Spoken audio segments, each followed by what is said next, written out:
Değerli izleyicilerimiz, Avrupa'da yaşayan tüm vatandaşlarımızı çok yakından ilgilendiren bir haberi paylaşacağım. Bildiğiniz üzere şu anda Avrupa'da aşılanma ortalaması %60 civarında.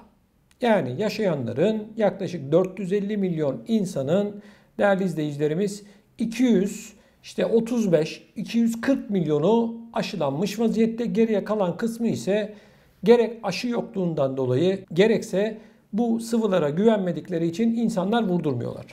Almanya'nın Sağlık Bakanı da çıkıp yeni Sağlık Bakanı açıklama yaptı. Dedi ki elimizde Mart ayına kadar yetecek kadar sıvı yok dedi. Bunu da açık yüreklilikle itiraf etti. Aslında bu bir beceriksizliğin de itirafıydı aynı zamanda ama şimdi yeni bir tartışma başladı arkadaşlar. Yeni bir aşımız oluyor. Hayırlı uğurlu olsun. Bakın daha bu aşıya Avrupa İlaç Ajansı EMA onay vermedi. Ama önümüzdeki günlerde verecek. Yani denilecek ki bu Amerika merkezli Novavax denilen bu aşıyı vurabilirsiniz. Onayı verildikten sonra bu Avrupa İlaç Ajansı EMA tarafından bu sefer insanların bir kısmının bu sıvıları vurdurması bekleniyor. Bununla ilgili de çok ciddi anlamda bir kavga var. Bu Novavax denilen sıvının tıpkı mRNA'da olduğu gibi içerisinde gen teknolojisinin olmadığı ifade ediliyor ve mRNA'ya karşı soğuk duran insanların da bu Novavax'ı vurdurabileceğini söylüyorlar. Bu siyasetçilerin iddiası. Ama peki insanlar şunu soruyor. Bu Novavax içeriğinde ne var? Bakın. Aynen haberi sizlerle paylaşıyorum. Gen teknolojisiyle üretildikleri gerekçesiyle BioNTech, Moderna, AstraZeneca ve Johnson & Johnson gibi EMA tarafından onaylı koronavirüs aşılarına mesafeli duran ve şimdiye kadar aşı olmamış kişilerin beklediği yeni aşı ise ölü mü değil mi tartışmalarına neden oldu. Yani ölü aşı tartışması. Amerikalı ilaç şirketi Novavax tarafından üretilen ve şimdiye kadar sadece Endonezya ve Filipinler'de onay verilen aşının tetanos, difteri ve normal grip aşılarında olduğu gibi inaktif yani ölü virüsler içerdiği belirtiliyor. Ancak konuyla ilgili olarak Twitter üzerinden açıklama yapan Almanya Sağlık Bakanı kimse kendini kandırmasın. Ölü aşı yok dedi. Novavax aşısının rekombinant virüs proteinlerinden oluştuğunu belirten Almanya Sağlık Bakanı çok sayıda insanın ölü aşı beklemesi nedeniyle böyle niteleniyor. Ayrıca mRNA bazlı aşılar daha etkili ifadelerini kullanıyor. Diğer yandan Novavax aşısında kullanılan protein teknolojisinin uzun süredir yeni nesil grip aşılarında uygulanması nedeniyle mRNA bazlı aşılara karşı tepkili olanların daha fazla ilgisini çektiği ifade ediliyor. Şimdi bakın arkadaşlar. Hiç bunu böyle dallandırıp budaklandırmaya gerek yok. Olay şu. Bir tanesi diyor ki benim aşım diyor. Bir tanesi de diyor ki benim aşım diyor. Peki biz vatandaşlar, insanlar kime ve neye inanacağız? Avrupa İlaç Ajansı da diyor ki ben onayı vereceğim diyor önümüzdeki günlerde. Peki vatandaş bugüne kadar hep 2 yıldır şunu soruyor. Bu mRNA teknolojisinin insanları bu koronavirüsten %100 kurtardığına dair bir garanti veriyor musunuz? Cevap yok. Bu Novavax denilen yeni ölü aşı olarak nitelendirilen aşının da ne kadar etkili olacağı konusunda şimdiden büyük tartışmalar başlamış vaziyette. Şimdi arkadaşlar ben bilim insanı değilim. Sıvılarla ilgili olarak lütfen doktorunuza danışın. Buraya kadar bu tamam. Ama benim asıl burada anlatmak istediğim konu şu. Bakın insanlar siyasetçilere güvenmiyor. İnsanlar pek çok bilim insanına güvenmiyor. Çünkü bu koronavirüs döneminde gördük ki hem siyasetçilerin hem de bir kısım bilim insanlarının yapmış oldukları açıklamalar daha 24 saat geçmeden yalanlandı ya da vatandaşların bir kısmı gerçekten bu siyasetçilerin ya da bilim insanlarının söylediklerinin dışında bir farklı reaksiyonları vücutlarında gördüler. Ne demek istediğimi anladınız arkadaşlar. Çok detaya giremiyorum.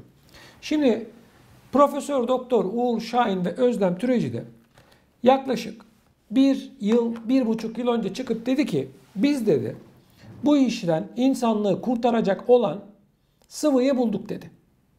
%95 oranında da bizim sıvımız bu hastalıktan koruyor dediler. Herkes inandı, sarıldı. Devletler, siyasetçiler bu bilim insanlarıyla sözleşmeler yaptılar. Milyarlarca euro paraları ödediler. Sonra arkadaşlar yaklaşık 3-4 ay geçti. Bir şekilde parası olanlar ya da iyi siyasetçileri olanlar bu sıvıları aldılar. Sonra arkadaşlar yeni bir mutant diye bir şey açıklanmaya başlandı. Bu sefer dediler ki bu bilim insanları ikinci doz mutlaka olmak zorunda. Olmazsa olmaz. Bu sefer yeni anlaşmalar, yeni sözleşmeler, yeni para ödemeleri. Tamam dediler. Yaz aylarının gelmesiyle beraber bu virüs de biraz azaldı. Yani Almanya'da, Fransa'da, Hollanda'da vatandaşlarımız biraz rahatladılar. Türkiye'ye gidenler, gelenler, tatile gidenler vesaire. Hepimiz gözlemledik bunu. Kapanmalarla ilgili yasaklar da hafifletildi. Ancak ben defalarca anlattım. Dedim ki Eylül ayı itibariyle hazır olun. Yeniden bu aynı senaryoyu yazacaklar, oynatacaklar bize. Üçüncü doz bu sefer mutlaka gerekiyor dediler. Yeni bir Güney Afrika mutantı, Delta mutantı vesaire mutantı diye yeni şeyler çıkardılar. Bu sefer de üçüncü dozu mutlaka olmak zorundasınız dediler. Bugüne geliyoruz arkadaşlar. Bundan bir ay öncesine geliyoruz. Yine vaka sayıları çok hızlı bir şekilde arttı. İnsanlar hastanelere koştu. Yine bu bilim insanları çıktı. Dedi ki Omikron denilen yeni bir mutant var. Merkez üssü Güney Afrika. Bu Güney Afrika ile herhangi bir şekilde teması kesersek belki bu iş hallolabilir dediler. Arkadaşlar 2 gün önce yine bilim insanları açıkladı ki bu sadece Güney Afrika'ya gidenlerle ya da Güney Afrika'ya gidip gelenlerle teması olanlarla ilgili bir şey değil. Hiç alakası yoksa da vatandaşın örneğin Bremen'de adam köyünde yaşıyor. Köyünde bile Omikron virüsü ortaya çıktı. Şimdi de bunun üzerine Profesör Doktor Uğur Şahin çıktı dedi ki 4. doz mutlaka gerekiyor. 2 doz bu sıvıları vurduranları biz tam aşılı diyemeyiz dedi. Şimdi 4. doz konuşuluyor. Almanya'nın çiçeği burnundaki Sağlık Bakanı çıkıp tam bu açıklamadan sonra dedi ki Mart ayına kadar yetecek elimizde sıvı yok dedi. Şimdi bakın tabloyu kısaca özetledim size. Arkadaşlar bakın bu olay tamamıyla hani gönlüm birilerine yalancı ya da başka şeyler terimler kullanmak istemiyorum isim vererek ama içimden şu geliyor. Sadece ve şu ya kardeşim şu millette dalga geçmeyi bırakın artık. Yani bir şey biliyorsanız çıkın konuşun. Yani burada ticaret yapılıyor arkadaşlar. Para pazarlığı var burada. Yeni bir mutant çıkıyor. Yeni bir sıvı olması gerekiyor diye sözleşmeler yapılıyor. Paraları alıyorlar. Sonuç işte ortada. Sonuca bakıyoruz. Kısaca özetlediğim bu bütün bu koronavirüs tarihçesi, kısa tarihçesi diyelim buna. Şu anda Almanya'da vaka sayıları 50 binin üzerinde. Avrupa'nın hepsinde geçen yılla aynı oranda. Yoğun bakımlar yine doldu diyorlar. Sağlık Bakanı söylüyor, ben söylemiyorum. Benim her yerde gözüm yok, her hastanede. Sağlık Bakanı kendisi söylüyor.